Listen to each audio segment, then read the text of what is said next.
সামরিক শক্তিতে ভারতকে যিনি 50 বছর এগিয়ে দিয়ে গেছেন তিনি এপিজে আব্দুল কালাম। ভারতীয় সেনাবাহিনীর জন্য হেলিকপ্টার থেকে শুরু করে নতুন প্রজন্মের সবকিছুতেই তার ছোঁয়া আছে।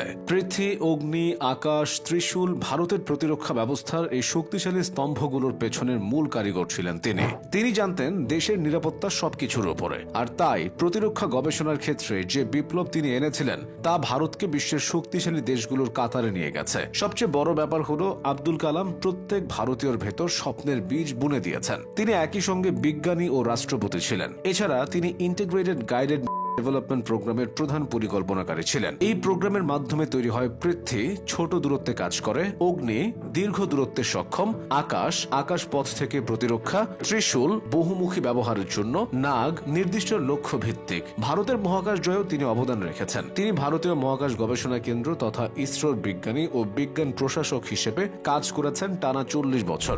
দক্ষিণ ভারতের তামিলনাড়ু রাজ্যের এক দরিদ্র মৎস্যজীবী পরিবারে এপিজে আব্দুল কালামের জন্ম। দারিদ্রতাকে পেছনে ফেলে তিনি ইতিহাসে জায়গা করে নিয়েছেন। একজন ছাত্র হিসেবে তিনি ছিলেন বিরল প্রতিভার অধিকারী। 1960 সালে Abdul Kalam Madras institute of technology থেকে অ্যারোস্পেস ইঞ্জিনিয়ারিং এ স্নাতক সম্পন্ন করেন। তারপর ভারতের ডিফেন্স রিসার্চ অ্যান্ড ডেভেলপমেন্ট অর্গানাইজেশনে বিজ্ঞানী হিসেবে যোগ দেন। 1969 সালে আব্দুল কালামকে ভারতীয় মহাকাশ গবেষণা কেন্দ্র তথা ইসরোতে বদলি করা হয়। সেখানে ভারতের প্রথম কৃত্রিম উপগ্রহ উৎক্ষেপণ যান প্রকল্প SLV-3 এর প্রজেক্ট ডিরেক্টর হিসেবে তিনি সফল হন। 1992 থেকে 1999 সাল পর্যন্ত তিনি প্রধানমন্ত্রীর মুখ্য বৈজ্ঞানিক উপদেষ্টা হিসেবে দায়িত্ব পালন করেন। 1998 সালে ভারতের প্রথম সফল পরীক্ষা পোখরান-2 এ তার গুরুত্বপূর্ণ অবদান ছিল। পরে 2002 সালে তিনি ভারতের রাষ্ট্রপতি হিসেবে নির্বাচিত হন। তিনি ভারতের প্রথম বিজ্ঞানী যিনি রাষ্ট্রপতি হয়েছিলেন। রাষ্ট্রপতি হিসেবে 5 বছর দায়িত্ব পালন করার পর 2007 সালে অবসর গ্রহণ করেন কালাম। রাষ্ট্রপতির পদ ছাড়ার পর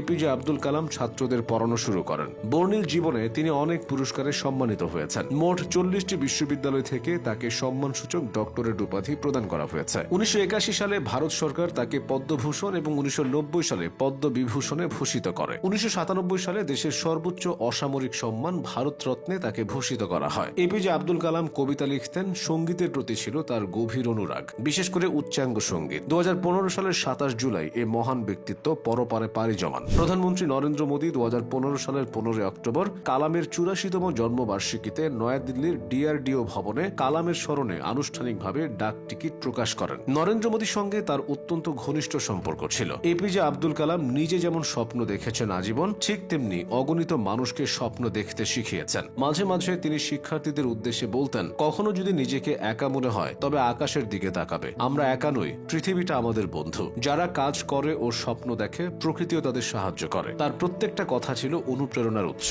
নিজের সম্পর্কে তিনি বলতেন, ছাত্র জীবনে আমি বিমানের পাইলট হতে চেয়েছিলাম, কিন্তু সেই স্বপ্ন পূরণে ব্যর্থ হয়ে গেছি রকেট বিজ্ঞানী। তিনি আরো বলতেন, তরুণ প্রজন্মের কাছে আমার বার্তা হলো তাদের ভিন্নভাবে চিন্তা করবার সাহস থাকতে হবে, মনের ভেতর আবিষ্কারের তাড়না থাকতে হবে, নিজের সমস্যা নিজে মেটাবার মানসিকতা থাকতে হবে। এভাবেই তিনি এগিয়ে যাওয়ার অনুপ্রেরণা দিতেন। আধুনিক ভারতের বিজ্ঞানের উৎকর্ষতার জন্য আব্দুল কালাম আজও প্রাসঙ্গিক।